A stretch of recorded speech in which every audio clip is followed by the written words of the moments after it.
Hemos tenido en la sesión anterior ese puente hacia la deuda relacionada con infraestructuras sobre el que vamos a caminar ahora y vamos a llegar ya.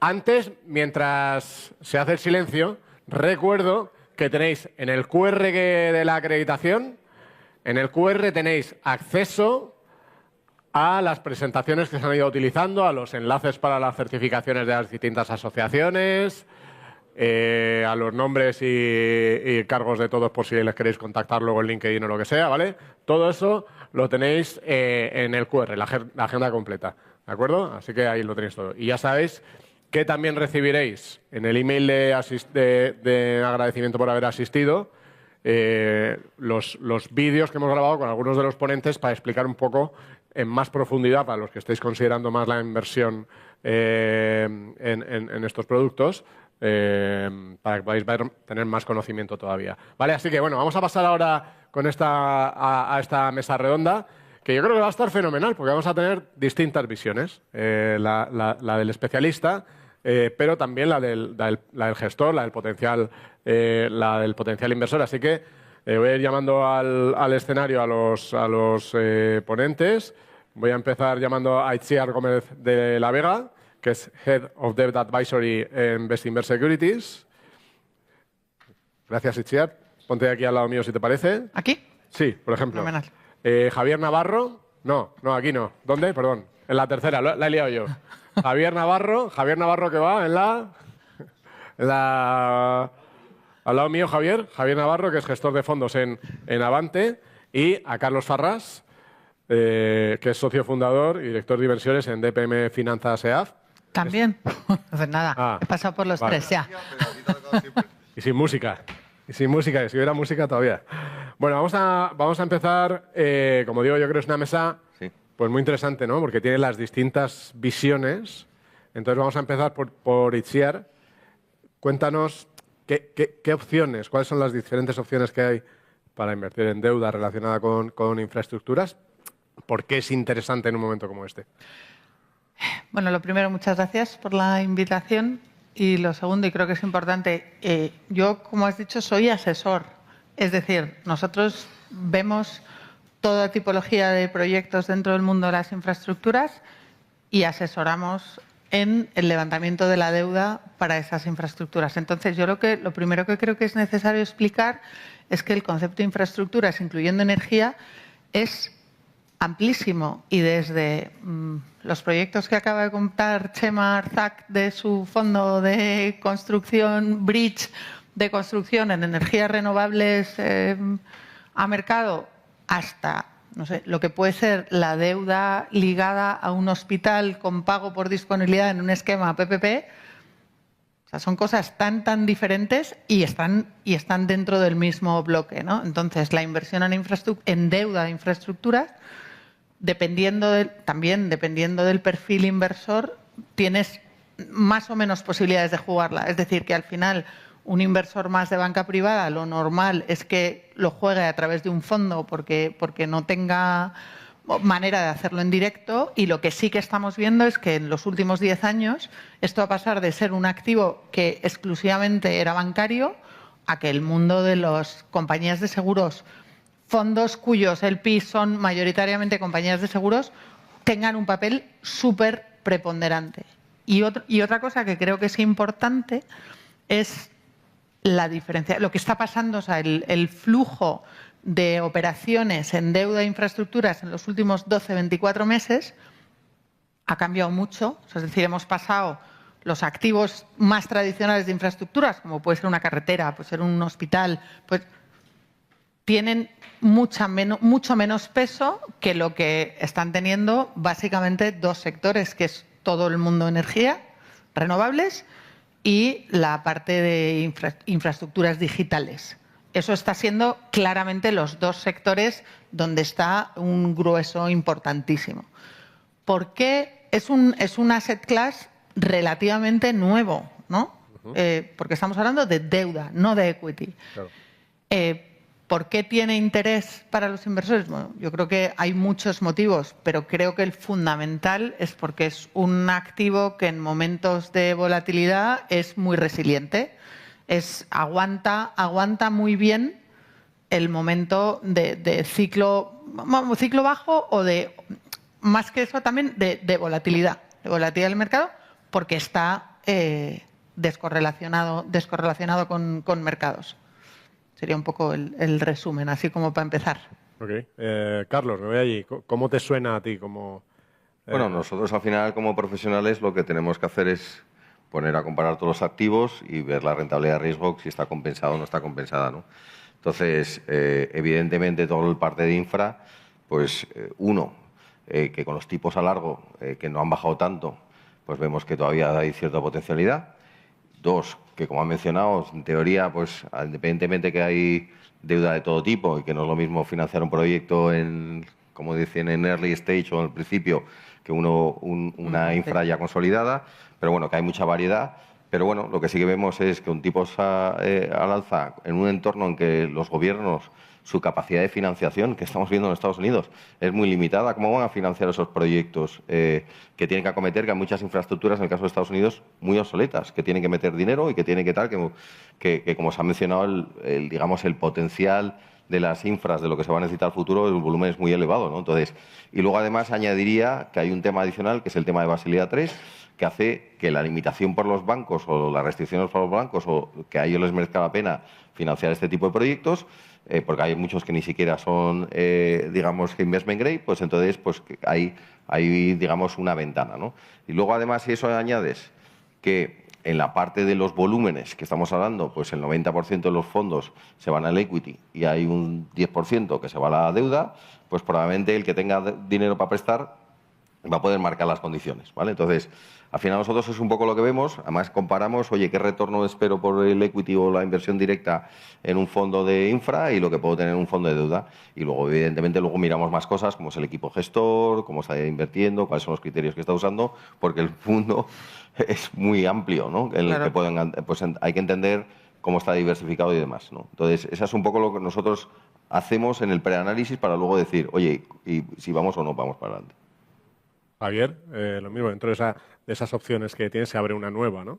Sí, sin lugar a dudas, y una nueva muy interesante. O sea, Iciar la apunta muy bien, que es un mercado muy amplio en el que hay que evaluar muy bien la rentabilidad que te ofrece cada proyecto y como inversor ponerlo en comparación con el resto de activos, pero está claro que los retornos son, por esa prima de liquidez, son muy atractivos y la seguridad que te aportan ciertas infraestructuras dentro de ese amplio abanico, pues lo convierten en una inversión muy estable y resiliente en momentos de ciclos económicos pues peores. Entonces, yo creo que tiene cierta cabida en las carteras, obviamente teniendo en cuenta la iliquidez y que no puede formar una parte muy importante del peso.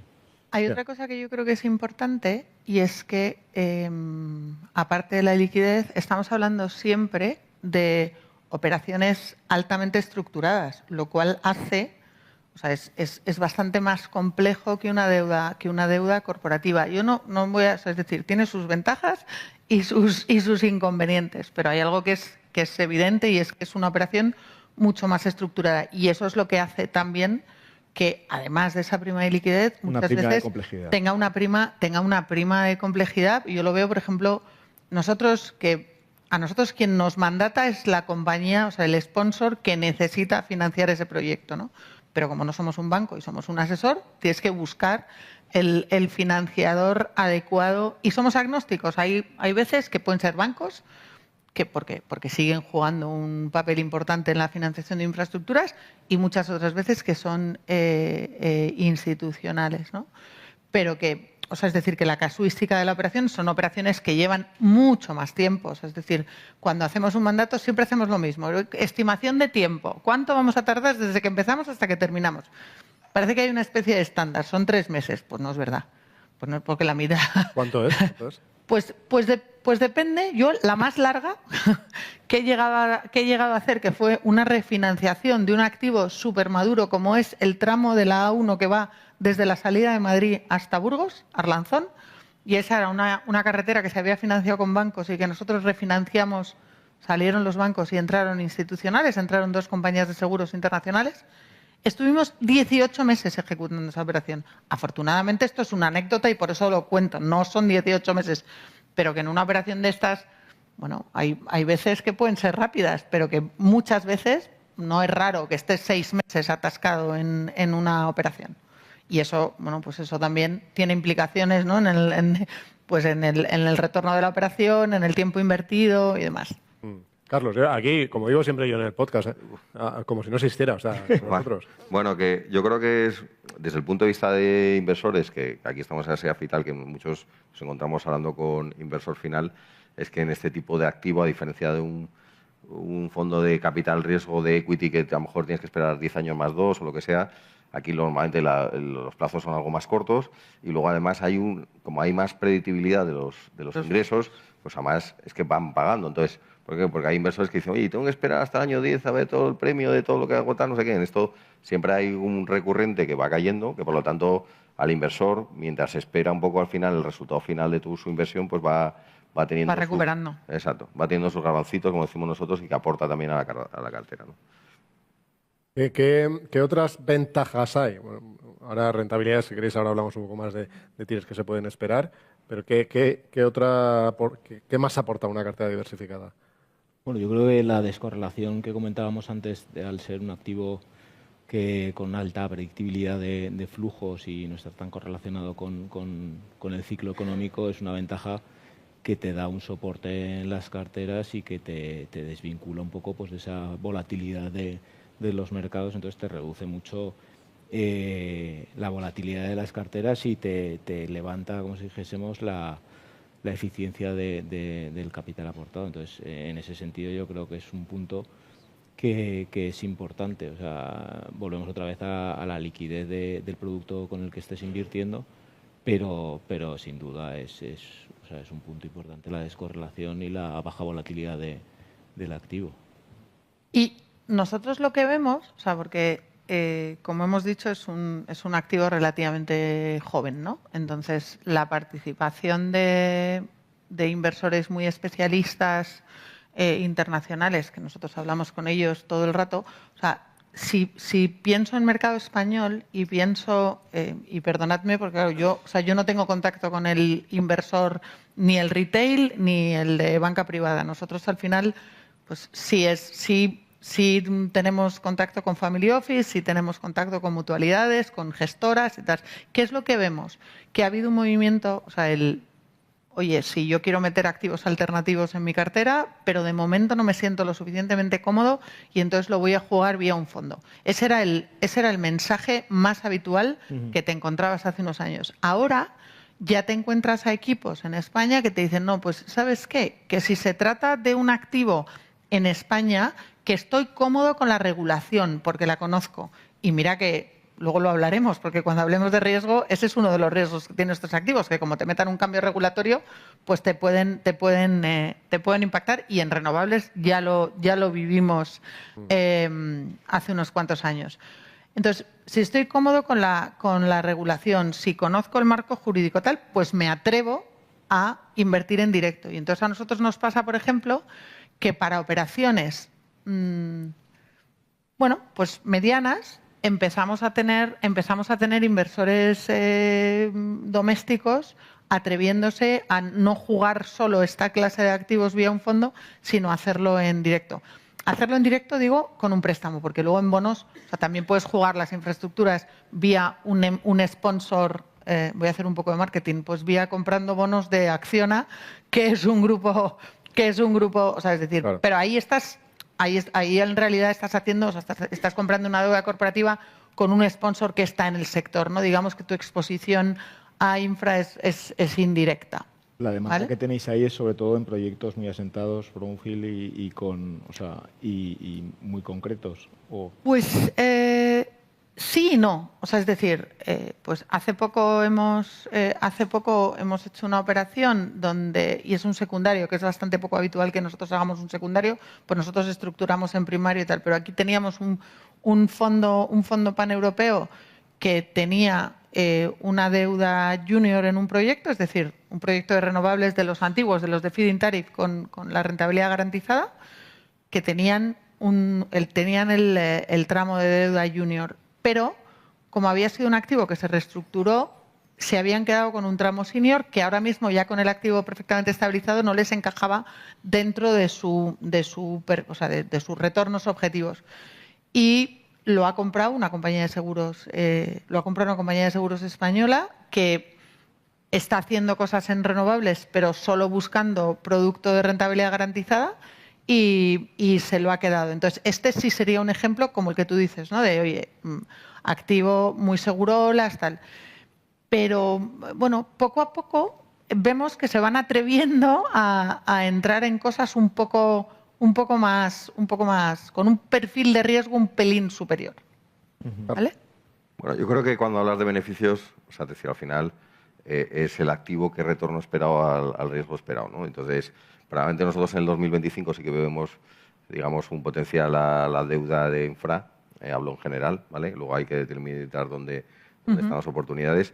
Y ahí te quiero decir que nosotros un poco lo que vemos es que no es porque sea infra más defensivo hay que estar en ella, habrá que ver cómo están los tipos de interés, cuál es la rentabilidad esperada, etcétera, etcétera, y luego ver si tiene sentido y luego si nos están pagando por esa iliquidez que estamos asumiendo, ¿no? Pero dicho lo cual, al final una cartera, aparte un poco de la diversificación, nosotros lo que pensamos es si hay una potencial por algunos catalizadores, porque estábamos hablando un poco del tema de la transición energética, estamos hablando del tema de la digitalización, pero hay otro que es la deslocalización, es decir, todo el tema de que hemos vivido los últimos 30 años que nos ha permitido estar con una inflación más baja. ¿Qué otra cosa hay que comentar? Que normalmente la infra te protege con el tema de la inflación, que hablaremos más adelante, ¿no? Pero que te quiero decir que hay una realidad que es que si se vuelven a realocar todas las industrias que se han ido fuera, pues eso requerirá inversiones, ¿no? Entonces, sin duda. Bueno, yo creo que hay vientos de cola y yo creo que además que el que haya tan poco volumen en la parte de financiación probablemente a los, digamos, fondos especializados en el tema de deuda pues puedan tener oportunidades en el momento actual. Luego ya veremos más adelante, ¿no? Pero digo ahora, a la hora de alocar ahora mismo, ¿vale? En la parte de riesgos que comentaba, bueno, antes cuando hablaba José María, me llamó mucho la atención que el énfasis en lo mal que le han pasado, o sea, que ha habido que currárselo, ¿no? Que decía, ¿no? Que a mí me ha llamado mucho la atención, que es el cambio regulatorio, evidentemente, ¿no? Que has comentado. ¿Qué otros hay?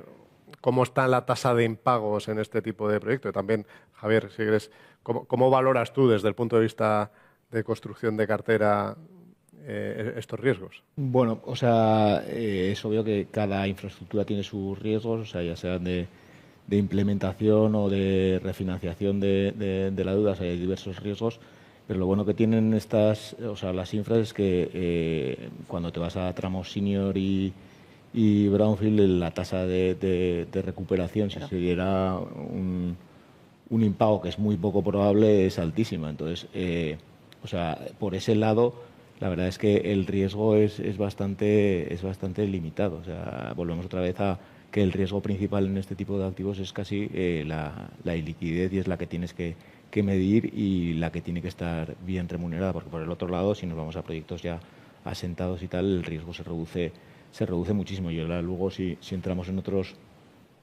proyectos más arriesgados, pues obviamente tienes que tener otros riesgos en cuenta, como el de ejecución, pero si nos vamos a proyectos asentados, yo creo que es un activo bastante seguro. Sí, vamos a ver, ¿cuáles son los riesgos? Pues dependiendo de qué tipo de infraestructura estamos hablando, no podemos olvidarnos del riesgo de construcción. Es decir, si pensamos en renovables, si pensamos en fotovoltaico, el riesgo de construcción es mínimo, no existe.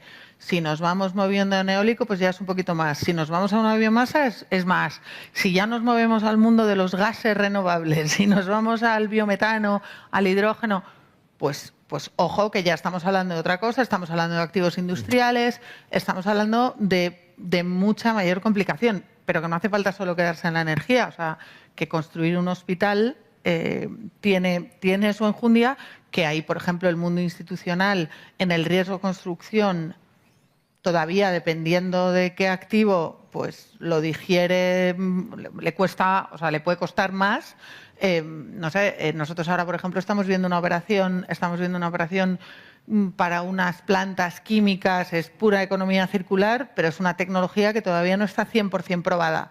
Bueno, pues obviamente ese es un riesgo que no puedes, y por eso dentro de la estructura de la financiación de infraestructuras hay un contrato de PCE con unas garantías, es decir, con toda esa complejidad de contratos. Lo que va buscando es precisamente proteger cada uno de los riesgos que tienes que acotar, ¿no? El mundo tipo de interés, obviamente es un riesgo. Son proyectos donde el nivel de deuda es muy alto, claro, pero por eso mayoritariamente pues se pide una cobertura de un mínimo un 70% para no aguantar esa volatilidad y precisamente para poder seguir diciendo que hay una predictibilidad en los flujos, o haces operaciones a tipo fijo donde ya tienes cerrado eso de inicio, ¿no? O sea, es decir, que el riesgo, que no tiene nada que ver un proyecto greenfield de un proyecto brownfield maduro, testado, que ya sabes lo que ha pasado. La operación que os contaba de la REFI de esa autopista, el único motivo por el que pasa es pues porque después de unos años de operación y ver que la carretera funciona y demás, le cabía más deuda que era un puro dividend recap para los sponsors, ¿no? Y ese es el motivo de la REFI. Pero, y un poco hilando también con lo que decía Carlos, que la inversión en greenfield es realmente también un activo que hay que entender y que no todo el mundo se puede meter. Hombre, yo creo que hay que entender un poco, cuando hablamos de riesgo, primero, que si te miras desde los años 80 hasta ahora, yo creo que la tasa de impagos comparado con deuda, digamos, high yield, si quieres, o lo que sea, pues ha habido una tercera parte, la mitad. La mitad, exactamente. Pues la mitad. Por lo tanto, tiene menos riesgo, ¿no? Desde ese punto de vista. Al final, yo siempre digo lo mismo, los fondos están yendo a los fondos de equity o digamos, de la parte variable en infraestructuras, pero es que el que invertimos en deuda es que tenemos el colateral de la garantía. O sea, es que al final, claro, si hay un impago, el de renta variable, el que ha invertido en el equity, ya veremos lo que recupera, yo probablemente recupere el 100%, ¿no? Entonces, en ese sentido, pues bueno, lo que pasa que además, vuelvo a decir un poco el tema de rentabilidad de riesgo desde el punto de vista de que si uno me paga un 7 por el equity y un 4,5 por la deuda, si ese 1,5 me merece la pena. Y entonces, al final, es un tema de combinar o buscar las dos cosas, o también me puedes decir que a lo mejor los fondos de inversión directa digamos, en la parte de equity, pues tienen un potencial que si salen las cosas bien, no un 7 anualizado, sino te vas a un 9, un 10 o lo que fuera, ¿no? Pero al final es un poco esa casuística lo que estamos hablando. De todas maneras, no es lo mismo financiar un hospital que, bueno, yo lo que sí que no hemos mencionado riesgos, pero para mí uno fundamental es dónde van a hacer esas infraestructuras.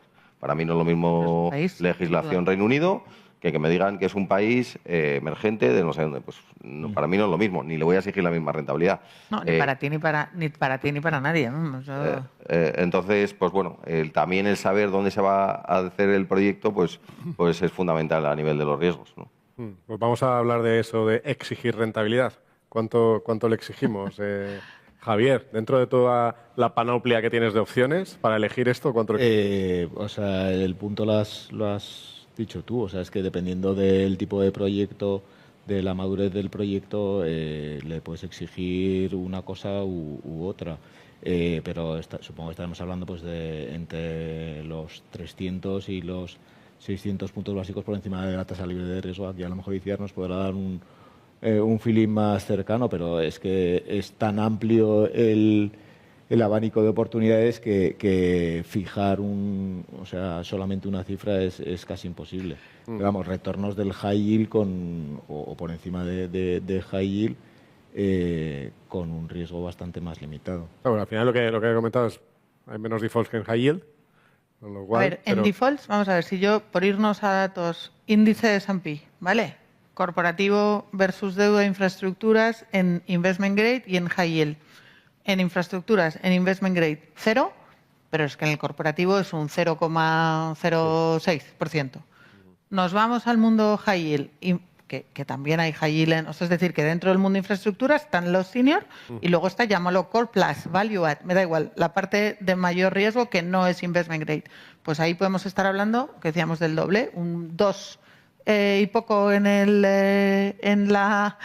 mundo de infraestructuras contra casi más de un 4 en el mundo corporativo, ¿vale? De ese orden de magnitud. En rentabilidad, ¿qué es lo que pasa? Pues por irme a cosas que se han publicado, que ayer salía en prensa una operación que acaba de hacer Acciona, financiada de una carretera con un PPP. Bueno, pues es un 20 no sé cuántos años, casi más de 25, y la rentabilidad que salía publicada es un 3,2. ¿Vale? Un 3,2 significa que si miras dónde está el tipo swap a ese plazo, pues son menos de 100 puntos básicos de margen de crédito. Me voy al otro extremo. Greenfield con riesgo demanda, es decir, donde no haya una seguridad en los flujos, sino que vas a mercado, pues ahí sí que puedes estar por encima de los 600 puntos básicos sobre swap, con lo cual te estás yendo pues a un dígito, pero un dígito alto. Entonces, al final es rentabilidad y riesgo, pues, como siempre, se mueven en la misma dirección. Y lo que pasa es que aquí sí que te encuentras con un amplitud, que no me salía la palabra, grande, sencillamente en función del perfil del proyecto que estés financiando. Carlos. Pues bueno, yo creo que es importante la duración en este caso, porque la curva está un poco plana, ¿no? La larga no se ha movido apenas. Es decir, probablemente Estados Unidos está más plana, pero Europa es otro rollo. Pero vamos, que decir, nosotros al final lo que queremos entender es el fondo, qué duración tiene, qué plazos va a hacer los préstamos, a quién le va a prestar, en qué geografías. Estamos hablando del mundo desarrollado. Luego hay que entender también, cuáles son los gastos del fondo, porque al final una cosa es el retorno esperado y luego, porque tú lo haces directo, pero nosotros tenemos que contar el equipo gestor lo que se lleva tanto de éxito como de recurrente, ¿no? Y al final ponemos toda esa coctelera y es lo que tiene que tener sentido. Pero vamos, a mí si me preguntas, pues si esto, en función de la duración, estoy pensando lo que están pagando los gobis a ese plazo, más un spread que tienes un poco las horquillas y tal, y en función de la política de inversión del fondo, que le puedes decir tiene sentido o no, ¿vale? Porque es que como es muy amplio, pues no es lo mismo hablar un fondo de energía que en una fase inicial, que un fondo ya más consolidado que sean hospitales o lo que sea, ¿no? Pero vamos, que sí que por ahí yo te diría que por lo menos 200 puntos básicos buscaríamos adicionales. Lo que pasa que dentro de toda esa variedad también es respecto a las opciones que ya tienes, ¿no? O sea, que al final, lo que digo, ¿no, Javier? O sea, que en la construcción de la cartera pues hay opciones de un poquito más de tipos, y a lo mejor en la parte más agresiva no hay tanto, te tienes que ir solo a high yield, y en la parte más defensiva sí tienes muchas más opciones, ¿no? ¿Dónde lo sitúas esto? Es que cuando hablar de algo tan amplio diciendo dónde sitúas esto, depende, ¿no? Pero ¿qué y dónde lo situarías en una cartera? Es que depende de la característica, o sea, tiene diferentes características, porque por liquidez a lo mejor tiene componente de private equity, por seguridad tiene a lo mejor, dependiendo del proyecto, pero se puede acercar incluso al investment grade, y por retorno pues se acerca más al high yield. Pero aquí para nosotros, o para mí, lo que primaría sería el punto de liquidez y el porcentaje que le puedes dar en una cartera. Eso es lo que te marcaría, como si dijésemos, el porcentaje máximo al que puede un inversor de banca privada o retail acceder. Y en esa parte sí que sería en las carteras sería una parte que te daría un retorno más o menos y un flujo esperado constante, y te daría cierta seguridad. Entonces, en ese aspecto, en la parte baja de riesgo, como si dijésemos, sí que tendría esa cabida, y además te aporta pues la descorrelación que estábamos hablando antes. ¿En qué niveles siempre es difícil porque depende del tipo de inversor tal, pero ¿en qué niveles de peso en una cartera? O sea, nosotros en las carteras modelo que hacemos, el peso máximo del private equity en un cliente más o menos conservador iría entre un 10 y un 20%. Pues darle a esto un 5% pues me parecería relativamente prudente. Pero bueno, depende de cada cliente, depende de la planificación financiera que tenga el cliente, del horizonte de inversión del cliente, y ahí se abre una amplia gama de posibilidades. La comparativa que ha hecho Carlos con los gobis para la parte del infra más seguro o sea, siempre es la primera que sale, ¿no? O sea, que es que es lógico, y ahí pues eso, pensar en que necesites, dependiendo del momento y dependiendo de la volatilidad de mercado, que te pidan que a lo mejor necesitan 150 puntos básicos o 200 puntos básicos más, pero que esto al final no es solo, no, o sea, es decir, que esto también nos pasa, nosotros también hacemos deuda corporativa. Cuando estás negociando un private placement, el inversor final que tiene su pata de fixed income de cosas líquidas y el que está mirando el mundo private placement, siempre hay esa prima. Y esa prima al final termina cambiando entre, pues dependiendo de cómo de alegre sea el momento, pues está un poco por debajo de los 100 o está más por encima, ¿no? Y ese es el juego. Y luego ya si nos metemos en infraestructura, o sea, si nos metemos en otro perfil de riesgo, te diría que, o sea, yo no creo que puedas empezar, o sea, no sé, nosotros ahora estamos viendo una operación para coche eléctrico y que es un CAPEX y que es una construcción, pero hay riesgo, demanda, y desde luego empiezas a partir de los 500 puntos básicos de margen sobre swap, y si no es que no vas a tener ningún interés de nadie, bueno, pues porque al final haces también un valor relativo, ¿no?, respecto a otras alternativas de inversión.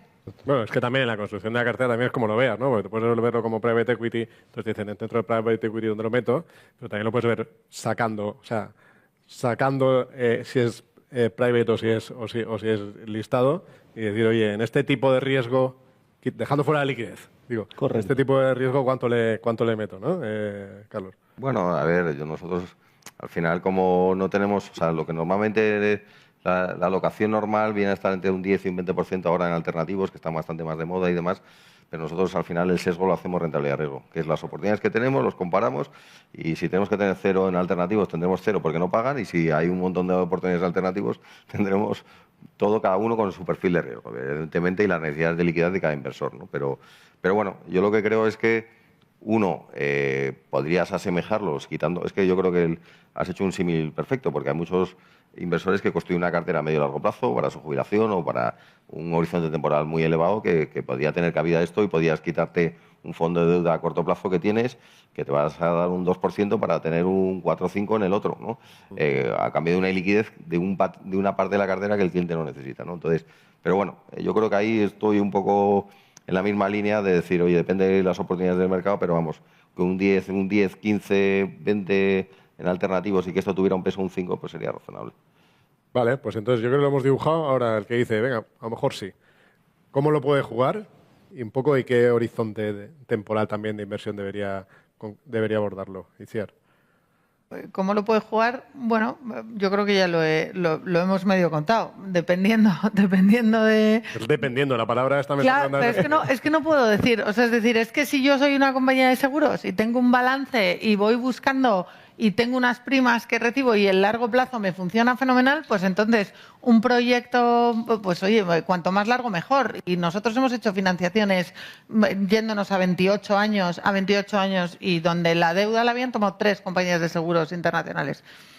Por otro lado, pues a lo mejor resulta que no, que yo soy una gestora que estoy jugando con vidas mucho más cortas y que entonces pues un perfil tipo el fondo de este señor de Chema que nos ha contado antes, que está con duraciones mucho más cortas, porque son proyectos de 3 años, pues es lo que me encaja. Entonces yo lo que creo es que, ¿cómo lo puedo jugar? O sea... Y perdón, porque vuelve a ser la palabra depende mucho de quién es el perfil. O sea, no veo a un cliente de banca privada entrando en una inversión en directa de infraestructuras, porque es que creo que es algo que se le escaparía y entonces lo jugará seguro a través de un fondo. El fondo que más le guste será el de Avante, será el de Bestinver, será el que le encaje mejor, ¿no? Javier. Es que totalmente de acuerdo. Yo creo que si vamos a clientes de banca privada o retail, la manera de jugarlos es a través de un fondo de inversión, ya no solamente porque no puedas llegar o no te puedas informar, sino también por el tema de la diversificación. Claro. Y los importes a los que puedes optar. Entonces es que no hay otro punto. Yo creo que el tema es el fondo de inversión y ya intentar buscar dentro del ramillete que haya tu horizonte temporal cuadre un poco con las necesidades de liquidez que puedas tener tú en el futuro. ¿Y dentro del fondo, ¿Cuál sería la mejor forma de jugarlo ahí? Ahí ya me pillas. Pero vamos, dependerá un poco de eso, de las necesidades de liquidez y del horizonte temporal que tengas. Yo ahí te ayudo. O sea, antes comentábamos, en general, en el mundo de infraestructuras se tiende se tiende un poco a la especialización. Es decir, no sé, desde el Brookfield, por irnos al tío que ha ganado este año el premio al mejor fondo de deuda en Estados Unidos de infra. Bueno, pues tienen muy claras las 5 verticales que hacen, cuáles son sus parámetros de inversión, qué geografía y tal. Luego, pues no sé, te vas al fondo. Lo que pasa es que este no es deuda y es equity, con lo cual iba a contaros que el fondo de Bestinver, por ejemplo, que siendo no un fondo de deuda, un fondo de equity, pues es un fondo pequeño, pues han sido 300 millones, pero en cambio ha sido global y multi-asset. No es lo habitual. O sea, lo habitual. Y desde el punto de vista del inversor, lo que también es bastante habitual, el que digas, oye, yo incluso a lo mejor me atrevo a jugar pues esta geografía que conozco aquí en directo, pero desde luego si luego quiero diversificar, porque lo que decía Carlos es súper importante. O sea, la diversificación geográfica es un punto muy relevante y los marcos regulatorios no son iguales en todos lados. Y luego tienes cosas tan anecdóticas como los famosos bonos de Audasa que llevan en mercado desde el año 90 y es una manera de jugar y ese sí puede ser un instrumento mucho más, o sea, es decir, es un bono, tiene algo más de liquidez y estás comprando un bono de una carretera, ¿no? Carlos, por cerrar, Pues mira, ¿cómo lo haces tú? Pues mira, me acuerdo ahora que Coenergy decía que había un plan de pensiones que les ha puesto dinero en su fondo, lo cual demuestra que incluso institucional prefiere ir con gente especializada en determinada infra y demás, ¿no? Entonces nosotros en ese sentido, más que nos gusta hacerlo a través de fondos de deuda privada, con equipos gestores que nos demuestren un track record o un histórico de que lo saben hacer, que se metan en cosas donde dominen, en países desarrollados donde tengamos cierta legislación que nos dé seguridad. Y en ese sentido lo que nos gusta es ir de profesionales. Al final uno no es experto para tal. O sea, lo que nosotros podemos valorar es, oye, se está pagando la renta, tiene sentido, y me voy con profesionales y luego el coste de la estructura del tipo de fondo que estoy invirtiendo, ¿no? Porque a ver cuántos garbanzos de los que nos van a caer se nos van por el camino, ¿no? Entonces, básicamente Las comisiones de gestión, está claro, que hay que ver la rentabilidad neta, no bruta. Nos hemos quedado sin tiempo, así que nada, os pido un aplauso para los tres. Muchas gracias, Pierre, Javier Gracias a vosotros. y Carlos. Muchas gracias.